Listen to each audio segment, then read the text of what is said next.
Hello guys! Welcome. Collective reading tayo ngayon. So, tingnan natin kung kaninong energy to. Be open-minded po, hindi po halos lahat makaresonate. Thank you nga po pala sa mga nagsusubscribe, sa mga bumabalik. Maraming pong salamat. Give it a message for collective.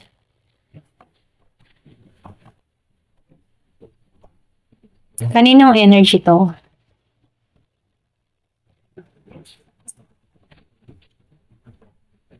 Give it a message for collective. Kaninong energy to?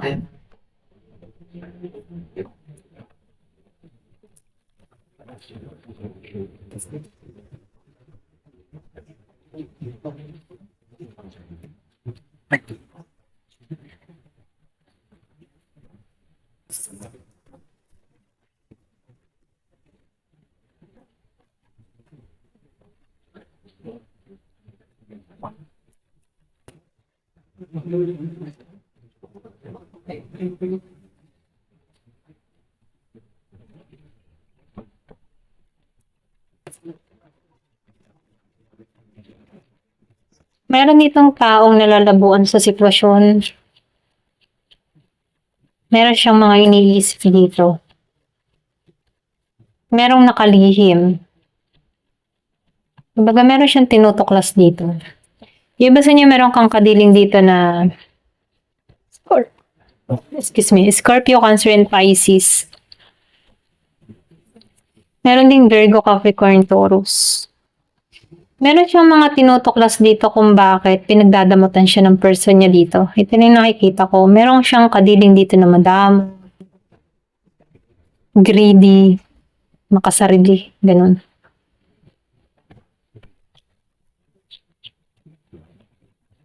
Nakikitaan ko dito, minahal niya to pero hindi sinusuklian yung pagmamahal niya. Yung iba ha, hindi halos lahat. Meron ako nakikitang Virgo, Capricorn, Taurus, Scorpio, Cancer, and Pisces.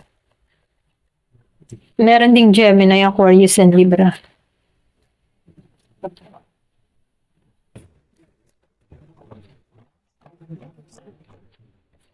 Yung iba sa inyo, meron kang iniintay na tao. Meron kang iniintay dito, meron kang yung ba tipo naghahanap ka ng oras sa taong ito.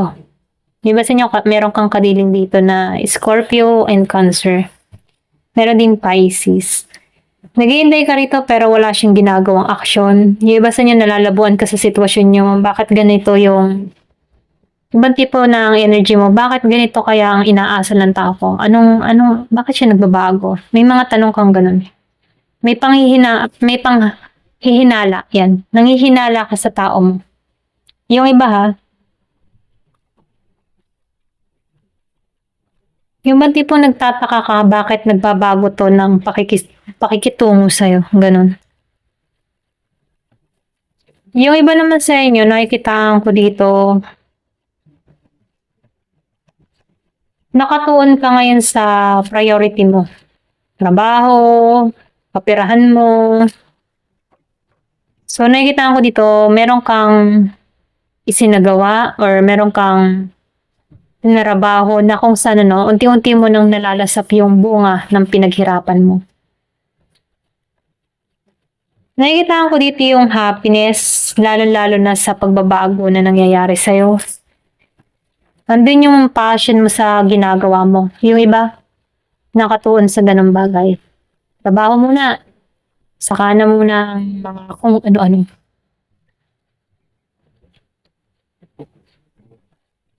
Nakikitaan ko rin dito, matalino kang tao. Hindi ka takot na sumubok sa hamon ng buhay. Nandun yung presensya mo sa ginagawa mo. Kasi alam mo sa sarili mo na magtatagumpay ka. Ganun yung energy mo. Wala ka na ring lakas harapin yung mga toxic na tao. Wala kang lakas para makipag-usap sa mga saradong isipan. So, nakikita ko dito, mas nakatuon ka sa sarili mong paglago. Lalo-lalo na sa pag-unlad mo. Nakikita ko dito yung pagiging mong independent sa mga ginagawa mo, nakatuon ka sa sarili mo, sa paglago mo. So, malaki yung pagbabago na nangyayari sa'yo na kung saan nagiging kang masaya sa resulta. Lalo-lalo na sa sarili mo. Yung iba sa inyo, minamahal mo yung sarili mo, iniingatan mo yung sarili mo. Andun yung nagiging kang masagana para sa sarili mo.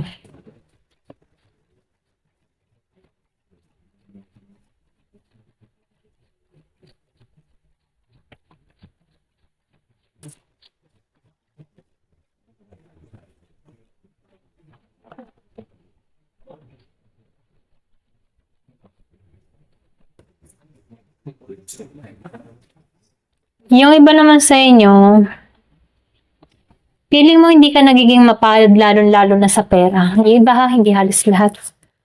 Especially kay Virgo, Capricorn, and Taurus. Namumblema ka sa financial mo, sa estado mo sa buhay mo. Yung bang tipo na umaasa mo ka dito ng malaking pagbabago. May mga tanong ka, kailan kaya matatapos tong paghihirap ko? Kailan kaya matatapos ang lahat? Ganun. Gusto mo nang umusad. Gusto mo nang makamtan yung kaginhawahan. Yung iba naman sa inyo, magiging masaya ka na. Ayan. Kung ikaw yung tipo ng tao na inabandona ka, or iniwan ka, ginusting ka, nakaranas ka ng ganon. Ngayon, nagiging ka ng masaya. Tanggap mo na. So, nakikitaan ko dito, malinaw na para sa iyong lahat. Nakita mo na rin ng totoong pag-ugali ng tao mo, kaya unti-unti mo nang natatanggap. Iba sa inyo, kaya ka inalisan nito dahil hindi naman ito Iba tipong unti-unti mo nang natanggap na makawala dito sa tao na to. Nawawalan na rin yung damdamin mo para rito. Dahil hindi naman ito nagbibigay sa'yo. Iba sa inyo, napagtanto-tanto mo na maigi pang nawala nga itong tao na to dahil hindi naman sumusuporta sa'yo. Okay, yung iba ha, hindi halos lahat. Ayan, pasensya na kung meron kayong nakikinig na manok. Meron dito, yung ba sa inyo, umalis ka ng yung bang tipo na may sama ng loob? Meron kang inalis ang taong sama-sama ng loob mo dahil sa mga ginawa sa'yo. Para bang umalis ka dito na gulo-gulo ang isipan mo. Meron kang tinakasan, meron kang inalisan.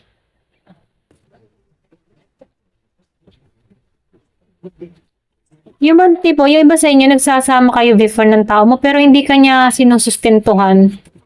Ganon. Dito rin nakikita ko. Kaya meron dito nagpasya na alisan na lang to. Wala din naman nangyayari. Ganon. So, nakikita ko dito, meron kang pagpapasyang ginawa. Dahil meron kang tao dito na hindi man lang ikusuportahan. Lalo-lalo na sa mga obligasyon niya. Kumbaga yung responsibilidad niya, kinakalimutan niya para sa'yo. Kung may anak kayo ng tao nito, hindi man lamang suportan. Kaya, nagpasya ka ditong alisan na lang to kasi ramdam mo hindi ka nagiging mapalad. Lalo-lalo na sa pera. Ganun yung energy mo. So, meron kang tao na madamot. Ayan lumabas. Pisa pala ng reading. Madamot siya. Makasarili. Kahit bigay ko yung bang tipo na ako nagsasama. For example, nagsasama kayo ng tao nito. For example, inabiyad mo na lahat. Pinaglaba mo na. Pinagluto na. Pero yung pangangailangan mo hindi pa niya maibigay. Ang kunat, madamot siya sa mga sayo, okay? So, kahit anong tulong mo sa tao nito bilang asawa mo or kalibin mo, binigay mo na lahat dito, yung tungkulin bilang isang mabuting kapartner. Pero napakadamot niya dito. Ganun. Kaya yung iba sa inyo, natauhan ka dito eh. Kasi ramdam mo, ang kunat-kunat ng tao mo, para bang nagmamaktol ka. Damot mo ng taong ito. Ganun yung energy mo. Kaya inalisan mo to. Inalisan mo to na sama-sama ng loob. Ayan. Ramdam mo dito na hindi ka mapalad sa sitwasyon. Ito na yung nakikita ko. Meron akong nakikita dito na Virgo, Capricorn, Taurus, Scorpio, Cancer, and Pisces, Gemini, Aquarius, and Libra.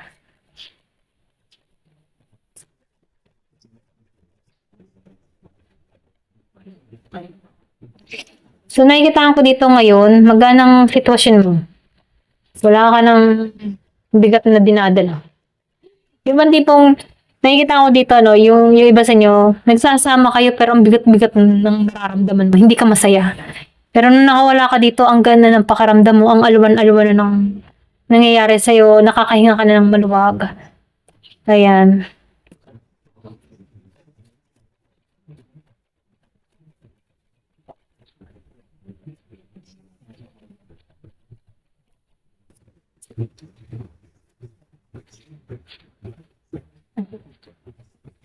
Meron ditong balak na kitain ka, okay?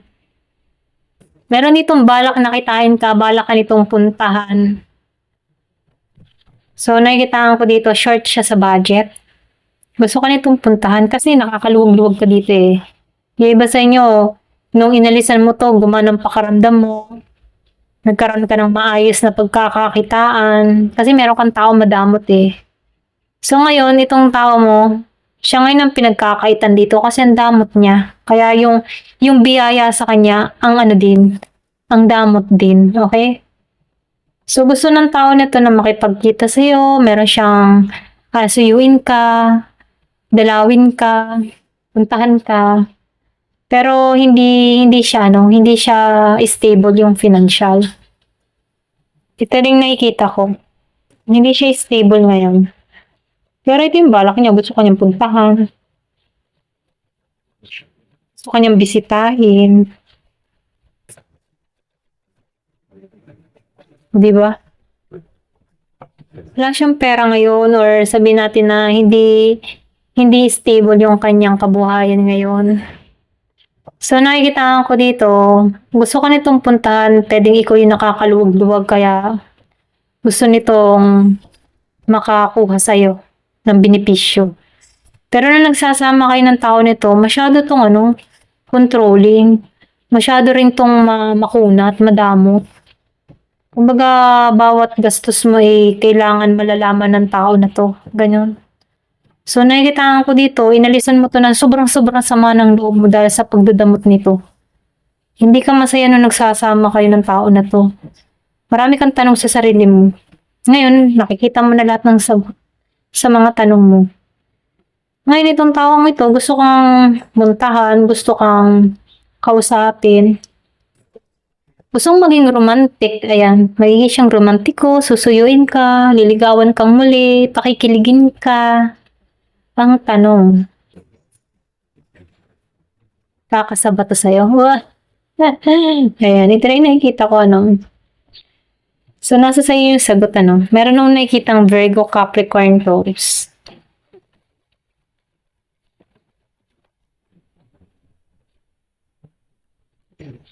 So, nakikita ko dito, hindi to makalis. Yung iba sa inyo, hindi to makatungo sa'yo. Pero alam ng tao na to, na ikaw yung makakatulong sa sitwasyon niya. Ramdam ng tao na to na angat ang buhay niya sa'yo. Ganun. Kasi dito, hindi siya stable sa kaperahan niya. Pero pagdating sa'yo, feeling ng tao na to, stable siya pagkasama ka. Pwede rin sabihin ikaw, magaling ka, matalino ka, responsible ka, magaling kang dumiskarte. Nakita ko yung 14-14. Kaya nito rin nakikita ko. So, gusto nito bumalik sa'yo. Kaya lang tanong dito, ikaw ba? Gusto mo pa rin ba to? Ayan.